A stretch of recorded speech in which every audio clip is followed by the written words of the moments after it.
오늘 읽어드린 성경 말씀은 초대교회 7 집사 중에 하나인 스데반 집사가 은혜와 권능이 충만한 가운데 하나님 말씀, 복음을 전하다가 핍박을 받아서 체포되어 가지고 돌에 맞아 첫 번 순교를 당하게 됩니다.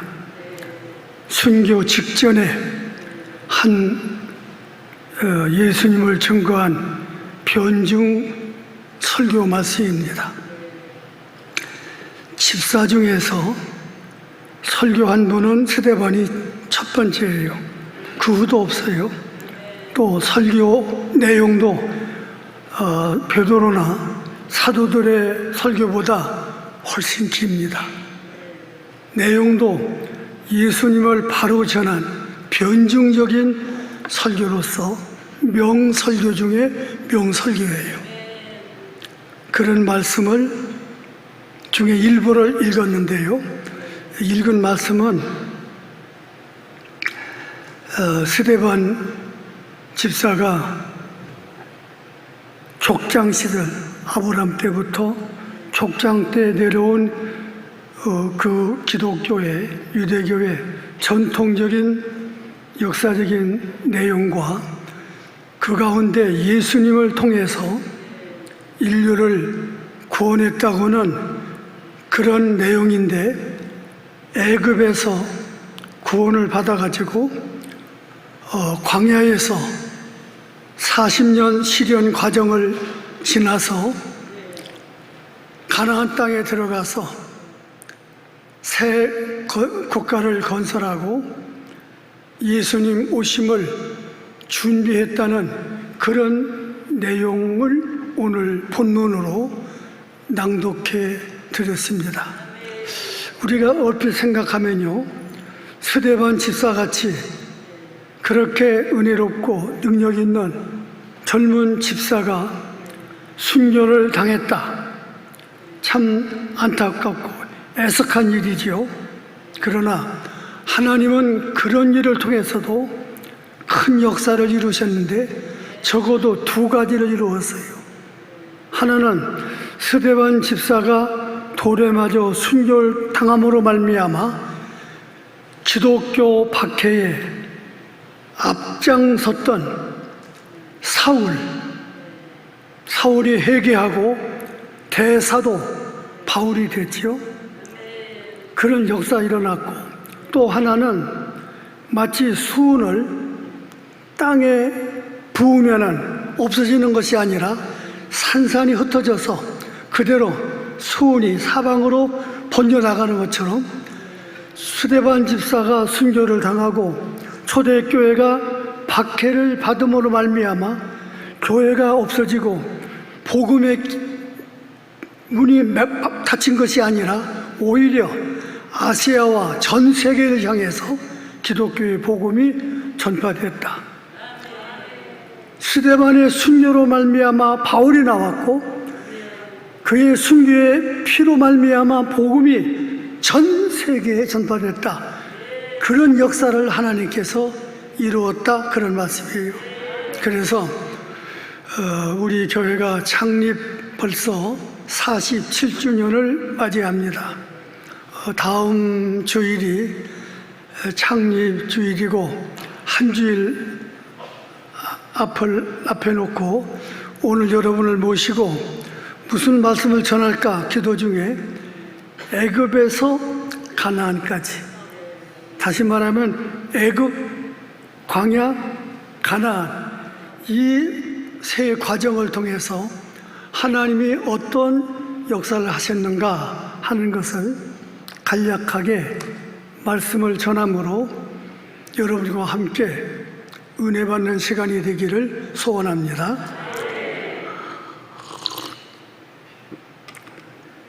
그럼 먼저 애굽에서 430년 동안 노예 생활에서 구원받은 얘기입니다.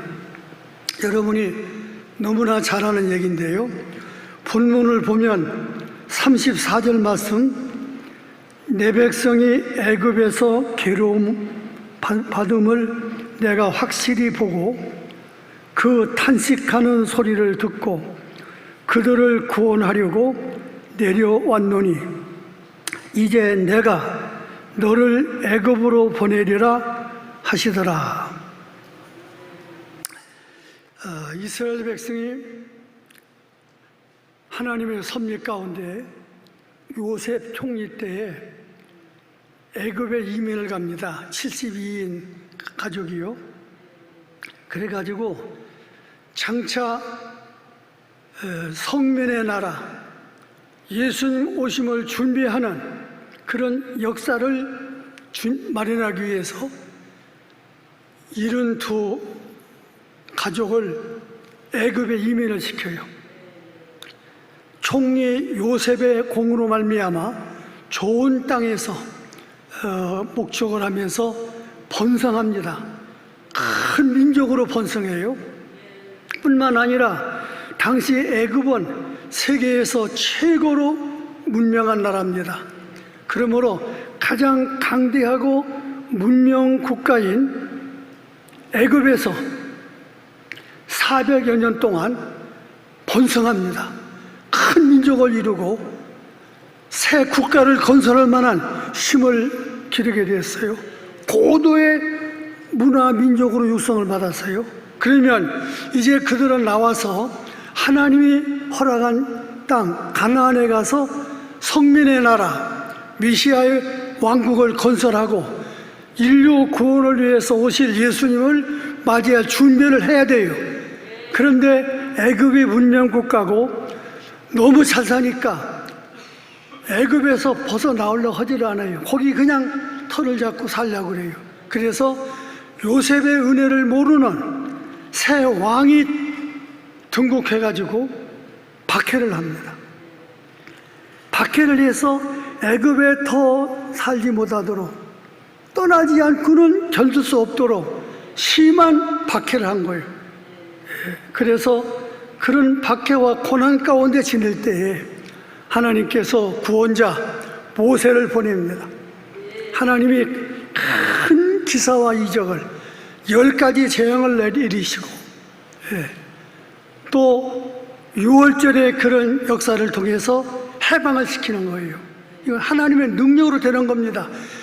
이스라엘 민족의 힘으로는 도저히 불가능한데 하나님의 인류 구원 섭리를 이루기 위해서 그렇게 한 거예요. 그래서 마침내 애굽을 벗어난다, 그런 얘기입니다. 우리가 영적으로 말하면 여러분 잘 아시는 대로 애굽은 이 세상을 말합니다. 그리고 애굽에서 고난받는 민족은 성민들, 우리 성도를 말하고, 바로는 마귀, 사탄을 상징하는 거예요.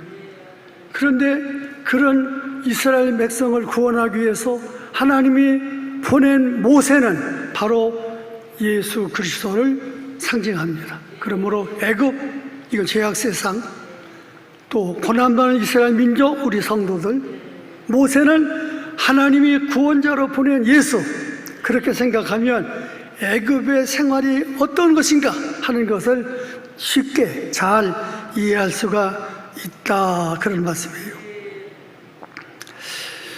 특별히 애굽의 생활에서 유월절 어린 양의 피로 말미암아 구원을 받았지요. 그 어린 양의 피는 여러분 잘 아시는 대로 하나님의 어린 양으로, 속죄 양으로 이 세상에 오셔서 십자가에 못 박혀 피 흘려 돌아가신 예수님을 상징하는 것입니다. 그래서 성경은 이렇게 말하지요. 시브리 9장 22절에 보면은 율법을 따라 모든 물건이 피로써 정결하게 되나니, 유월절 어린 양의 피로 말미암아 모든 인간의 죄가, 모든 불결한 것이 정결하고 깨끗하게 된다, 그렇게 말씀했어요. 요한 1서 1장 7절에 보면은 그 아들 예수의 피가 우리를 모든 죄에서 깨끗게 하실 것이요, 인간의 죄를 깨끗게 하는 것은 예수님이 흘리신 보혈의 피가 아니고는 불가능하다, 그런 말씀. 계시록 1장 5절에 보면은 우리를 사랑하사 그의 피로 우리를 죄에서 해방하시고 그랬어요. 그러니까 우리를 깨끗하게 하고 우리를 구원하고 우리에게 참 구원과 해방을 준 것은 예수의 피밖에 없다. 이게 복음입니다. 어떤 신학자 이렇게 말했어요.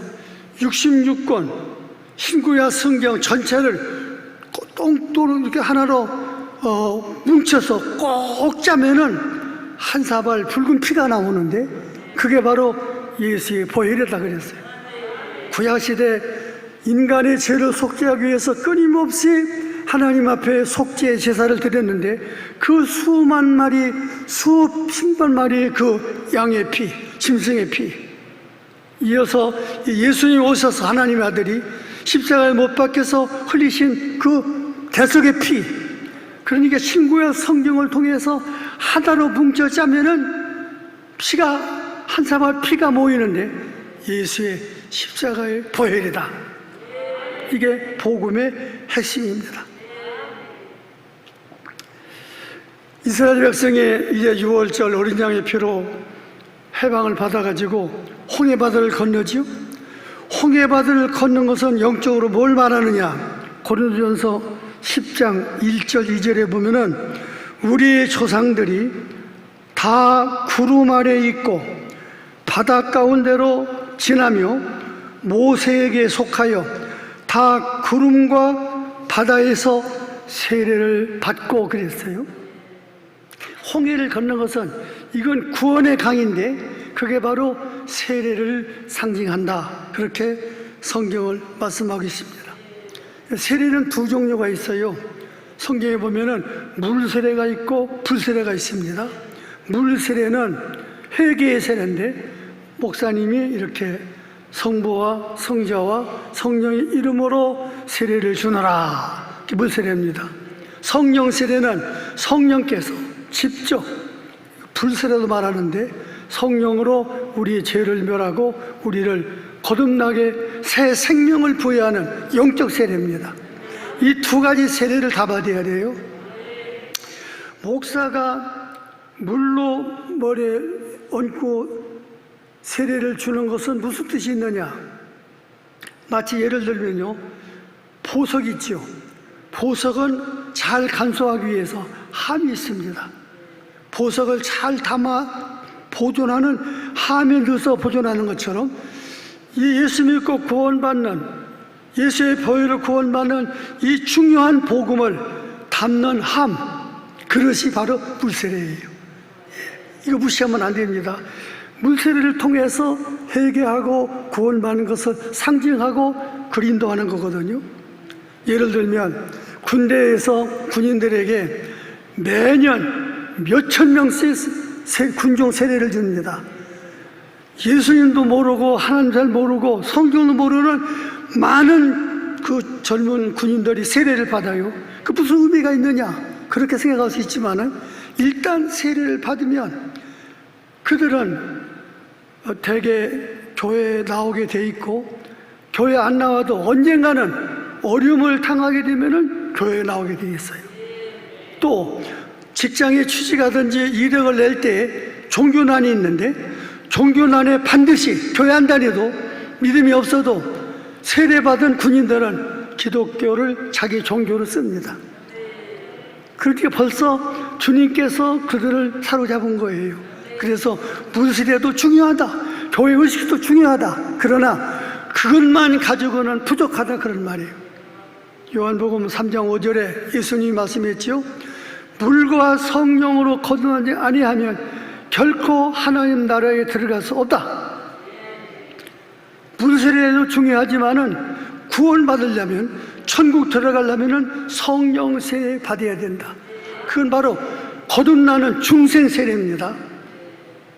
이 중생 세례, 성령 세례를 받지 못하면 아무리 교회 나와서 세례 받고 집사, 권사, 장로 돼도 천국 못 들어가. 예수님 말씀이에요. 어느 목사님은요, 자기 교회에 나오는 교인들을 100% 불세례, 성령 세례 받게 해서 중생시켜서 천국에 보낼 그런 사명감을 가지고 목회를 했다고 그래요. 그래서 이분은 그것을 관찰하기 위해서 이렇게 예배 마치고 교인들이 나갈 때 입구에 서서 한 분 한 분 악수를 하면서 이렇게 물었다고 그래요.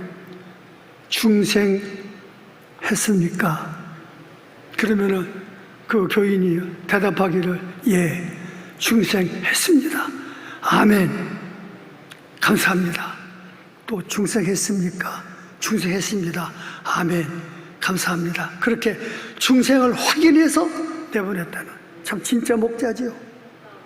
그런데 어떤 젊은이가 그 교회에 나갔는데 가만히 보니까 나가면서 목사님과 악수하면서 목사님은 중생했습니까? 묻고 교인은 예, 했습니다. 대답하니까 아멘 하고 대분하는데 자기는 중생의 체험이 없거든요. 그 모르거든 그런 거 내용을요. 그럼 뭐라고 대답하나? 안 했는데 했다고만 거짓말이고 또 아무 말도 안 하면 부끄럽고 당황하다가 자기 차례가 왔어요. 목사님이 손을 딱 내밀었어요. 자기 손을 꼭 잡았어요. 중생했습니까? 그 청년이요, 당황한 가운데 예, 했습니다. 그랬더니 다른 사람은 그냥 아멘하고 내보냈는데 더 꼭 쥐면서 언제 했습니까? 그렇게 부를 줄은 몰랐거든요. 얼마나 충격을 받고 당황했는지 정신이 팍 들어가지고 정말 나도 중생해야 되겠구나, 철저하게 예수 잘 믿고 중생에 체험했다, 그런 얘기 있어요. 여러분이 허락하신다면 오늘 예배 마치고 담임 목사님과 함께 저 출입구에 문에 서가지고 여러분 한 분 한 분 쫙 줄서게 해서 손을 악수를 하면서 중생했습니까? 묻고 싶어요. 했습니다. 아멘. 감사합니다. 그렇게 때문에 확인하고 싶어요. 자신 있어요? 그러니까 그렇게 않더라도 여러분 정말 교회 출입만 하지 말고 구원의 확신이 없이 죽으면 천국 갈지 지옥 갈지 모르는 그런 애매한 희미한 신앙생활 하지 말고 나는 구원했다고는, 중생했다고는 확신을 갖고, 예수 믿고 구원받은 사람은요 생일이 둘이 있어야 돼요. 양력, 음력 생일? 아니, 예. 육신의 생일이 있고 동시에 예수 믿고 거듭난 중생한 날, 중생의 체험, 그거 없이는 천국 못 간다, 예수님 말씀했어요. 다음으로 말씀드릴 것은요, 출애굽 후에 광야 40년간의 시련 연단받은 얘기입니다. 본문 36절 말씀, 이 사람이 백성을 인도하여 나오게 하고 애굽과 홍해와 광야에서 40년간 기사와 표적을 행하였느니라. 이스라엘 백성이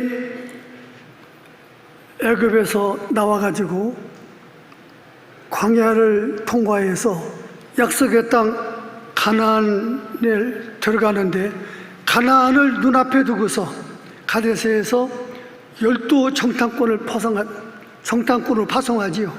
가나안 땅이 어떤 곳인지 그 정황을 정확하게 탐지해서 보고하라는 거예요. 예. 그런 여러분 잘 아시는 대로 12정탐꾼 가운데 10정탐꾼은 불신에 보고했지요. 예. 성곽은 높고 사람들은 강대하고 강력한 그런 주민이 있어서 우리들이 그들에 비교하면은 메뚜기와 같습니다. 불가능합니다. 애굽으로 돌아가자, 그런 생각은 불신에 보고를 했어요. 그러나 여호수아와 갈렙 두 사람만은 우리 밥입니다. 하나님이 허락하시면 우리 밥입니다. 넉넉히 우리가 그 땅을 점령할 수 있습니다. 신앙의 보고를 발휘했거든요. 그 사건으로 말미암아 하나님께서 불신앙에 보고한 그 정탐꾼의 그 불신의 보고로 말미암아 또 민중들이 애굽으로 돌아가자고 그런 반항하는 그 상황을 보시고서 벌을 내립니다. 40일 동안 가나안 땅을 정탐한 그 날짜를 하루를 1년으로 계산해서 40년 동안 광야에서 벌을 받아야 돼요. 그래서 40일이면 갈 수 있는 땅을 40년 동안 광야에서 방황하는 겁니다. 그건 버리고 또 하나 있습니다.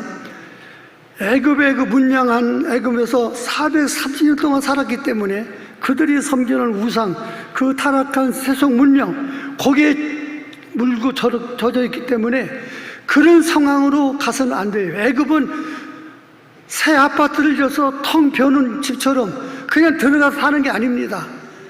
강대한 이방 민족이 터를 추종하고 사는 땅이기 때문에 그냥 들어가서 점령 못하는 거예요.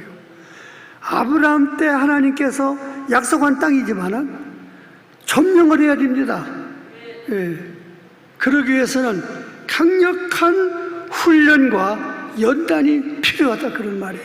그러니까 광야 40년은 하나님 앞에 징계받는 벌받는 40년만이 아니고 그 기간은 훈련받고 연단받는 가나안에 들어가 살 수 있는 강한 민족으로 연단받는 기간이라 그런 말입니다.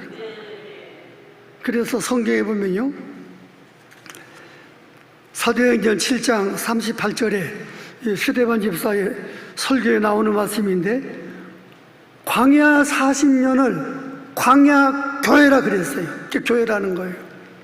마치 하나님이 위에 계시고 지상에 교회가 있고 하나님과 우리 사이에 예수님이 중보자로 계셔서 하나님의 말씀과 뜻을 우리에게 전달하고, 이렇게 또 우리는 그 말씀을 받아서 믿음으로 사는 게 지상의 교회인 것처럼 광야 40년은 하나님, 여호와 하나님은 영광중에 계십니다. 백성들은 광야에 있습니다. 시온 산하예요. 그리고 하나님이 직접 이스라엘 백성을 만나면 하나님 보고 살 자가 없어요. 그렇기 때문에 하나님께서 중보자를 세워서 모세를 통해서 하나님 말씀, 계명을, 율법을 전하는 거예요. 그렇기 때문에 광야 40년은 그게 바로 광야 교회다. 그 광야 교회는, 광야는 참 살기가 험난한 지역이지요. 그저 기온이 낮에는 뜨겁고 밤에는 춥고 또 식물이 없고 물이 없고 사나운 짐소와 그런 적이 있고, 그런 광야 생활에서 40년 동안 훈련을 받아야 돼요. 교육을 받아야 돼요. 그러니까 광야 40년은 우리가 애국 같은 세상에서 구원받아 나왔는데 이제 천국 가나안에 가기 위해서 훈련, 교육받는 기간이다 그런 말씀이에요. 훈련소에서 피땀을 많이 흘려야 전쟁터에 가서 피를 적게 흘린다 그런 말 있잖아요. 광야 교회 같은 이 교회 생활에서 우리가 훈련, 교육을 철저하게 받아야 우리가 천국 가나안에 들어갈 수 있는 자격자가 된다 그런 말씀이에요. 하나 물어보고 싶어요. 여러분, 교회가 집합소입니까? 훈련소입니까? 훈련소예요. 사람 모이는 집합소가 아닙니다.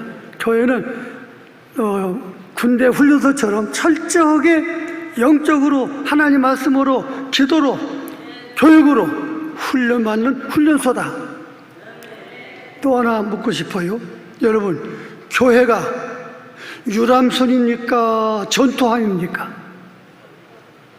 유람선이 아니에요. 교회는 전투함입니다. 에베소 6장 12절 13절에 보면은 공동 번역을 이렇게 번역했어요.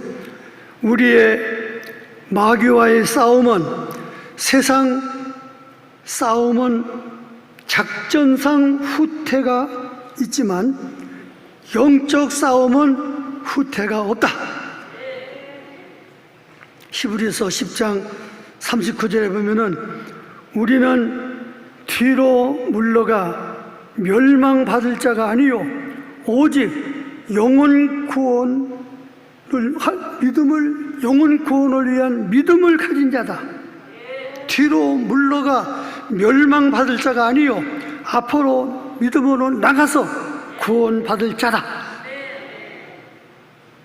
철로 역정에 보면 재밌는 거 많은데요, 그 중에 하나가 장망성을 떠나서 천성을 향하여 가는 기독도는 무장을 했는데, 기독도의 무장은요 재밌어요.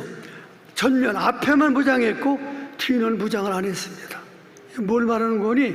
기독도는 그렇지 않은데 우리 믿는 사람들은 뒤로 물러서면 적의 화살을 맞아 죽는다, 그 말이에요. 등을 보이지 말고 어떤 고난과 어려움을 당해도 앞으로 천성을 향해서 기독처럼 나가야 된다, 그런 말입니다. 사도 바울이 디모데후서 4장 6절 8절에요 전제와 같이, 전제는 제사 드릴 때 마지막 붓는 술입니다. 전제와 같이 내가 벌써 부어지고 나의 떠날 기약이 가까웠도다. 나는 선한 싸움을 싸우고 나의 달려갈 길을 마치고 믿음을 지켰으니 이제 후로는 나를 위하여 의의 면류관이 예비되었으므로 주 곧 의로우신 재판장이 그날에 내게 주실 것이며 내게만 아니라 주의 나타나심을 사모하는 모든 자에게도 되니라. 여러분, 제가 한마디 예언할까요? 저는 종종 예언도 하는 목사인데요, 내가 하는 예언은 100% 틀림없이 맞는 예언을 한마디 하겠습니다. 잘 들어보세요. 앞으로 100년 후에 이 자리에 참석하신 나와 여러분 전체가 어디가 계실 걸 예언하겠습니다. 철저히 회개하고 성령 중생 세례 받은 사람은 천국에 가 있을 것이고, 이런 설교를 듣고도 깨닫지 못하고 회개하지 아니하고 여전히 죄 가운데 사는 그런 나이로운 신자는 지옥에 가 있을 겁니다.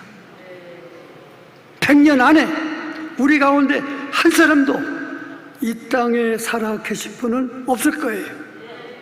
어때요? 내 예언이 맞겠어요? 틀리겠어요? 비싼 밥 먹고 헛된 소리 하겠어요? 또 제가 나이도 많고 이렇게 강단에 서는 것도 항상 마지막 같아요. 그렇기 때문에 믿음의 가족이고 믿음의 동지고 혹 믿음의 자녀 같은 여러분들에게 부모의 심정으로 유언 한마디 하고 싶어요. 유언, 마지막 유언이 있지요. 잘 들어보세요. 무슨 유언인지 아십니까? 예수 잘 믿으세요. 진짜 유언입니다. 이런 유언 허투루 듣고 신앙생활 잘못하면 큰일 납니다. 여러분, 극장에 가도 어느 건물에 가도 비상구가 있더라고요. 만약에 불이 나면은 피해서 나갈 수 있는 비상구가 있어요. 비상구 없는 건물은 거의 없어요. 우리 신앙생활에 비상구가 뭐냐? 천국 가는 문이 준비돼요. 죽은 다음에 천국 갈 비상구가 준비 안 된 사람은 지옥불에 떨어지겠죠. 여러분, 성경 한글 좀 찾아 읽으실래요? 10 찾아보세요. 성경 있는 분 찾으세요. 성경 갖고 오지 않은 분들은 찾을 자격도 없어요. 시편 18편 29절. 시편 18편 29절. 내가 참 좋아하는 성경. 여러분들에게 다른 말씀 다 잊어버려도 이 말씀만은 꼭 간직하고 외우고 이대로 살아라 뜻으로 전하는 시편 18편 29절 찾았지요? 다 같이 시작. 내가 주를 의지하고 적군을 향해 달리며 내 하나님을 의지하고 담을 뛰어넘나이다. 기독교가 천성 향해 가는 길에 장애가 많은 것처럼 우리들도 천국 가는 길에 장애가 많아요. 담이 많아요. 노물산이 많아요. 장애가 많아요. 그렇기 때문에 이 시인의 고백처럼 내가 주를 의뢰하고 적군을 향해 달리며 내 하나님을 의지하고 담을 뛰어넘나이다. 이런 믿음을 가지고 이런 신앙 고백하면서 여러분 힘차게 담대하게 적과 싸우는 군인처럼 신앙생활 잘하시기를 부탁을 드립니다. 끝으로 가나안 땅에 들어가서 누릴 복된 생활에 관해서 마지막 말씀을 드리겠어요. 사도행전 7장 54절 이하에 보면은 스데반이 순교당할 때 이런 장면이 나옵니다. 스데반의 얼굴이 천사와 같았다 그랬어요. 여러분, 천사를 본 사람은 세상에 없어요. 그런데 아무도 천사를 본 사람이 없는데 스데반의 얼굴이 돌에 맞아 순교당할 때 얼마나 평화롭고 빛났으면 천사와 같았다 그렇게 했어요. 순교자들은요, 스데반이 그랬지요.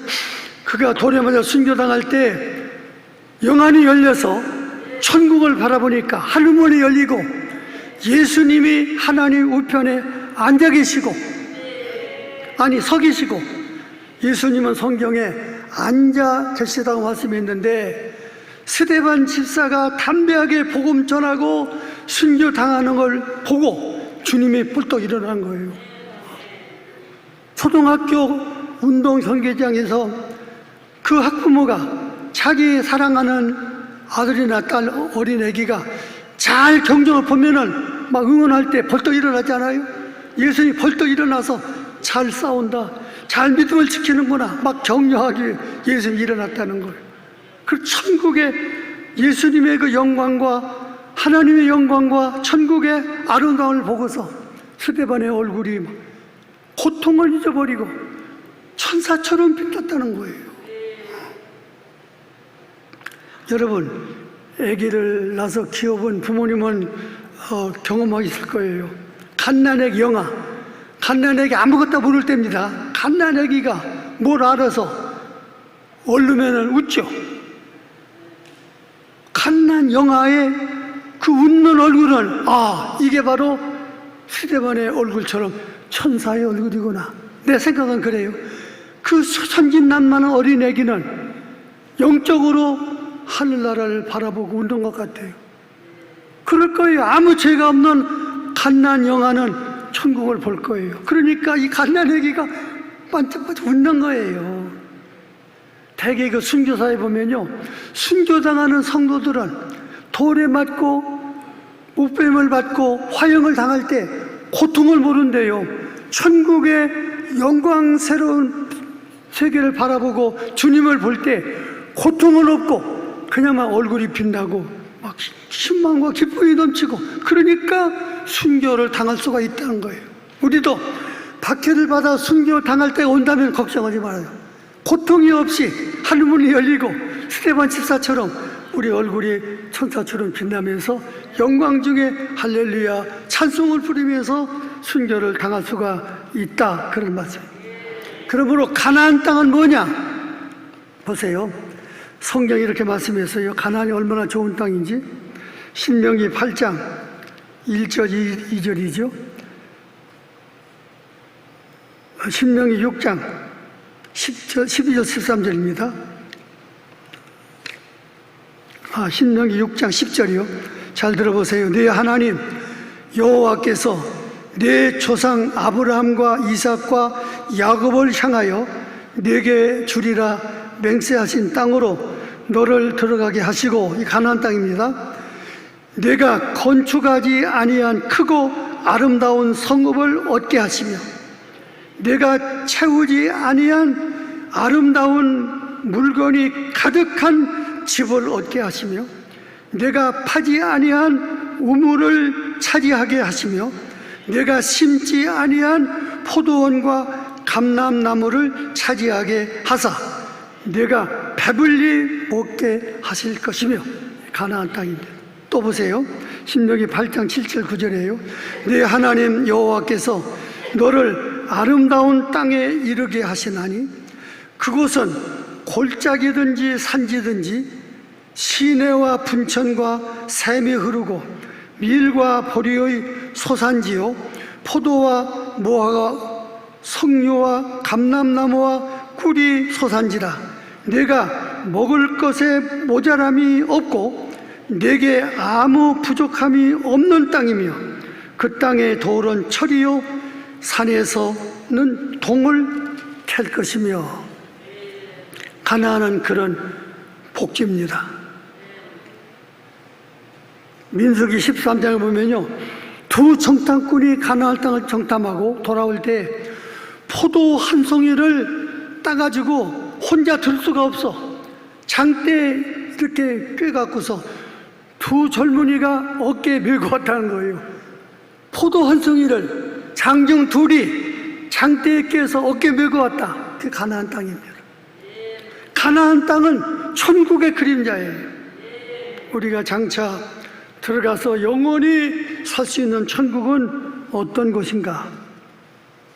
계시록 21장에 나와 있지요. 천국은 눈물이 없고, 눈물은 인간의 모든 고뇌, 고통, 슬픔의 상징으로 흐르는 거거든요. 그런 게 없어요. 눈물이 없고 죽음이 없고 늙음이 없고 늙지도 않아요. 아픔이 없고. 여러분, 늙고 병들고 아파 보세요. 그거 살아서 생지옥입니다. 천국은 아픔도 고독도 눈물도 이별도 없다는 거예요. 예. 극작가 유재호날이 쓴 단편 소설 가운데 나사로는 웃었다. 내가 언젠가 얘기한 것 같아요. 나사로가 죽어서 나흘 만에 부활했는데 죽어서 나흘 동안 그 영혼이 낙원에 갔다 왔다 그 말이에요.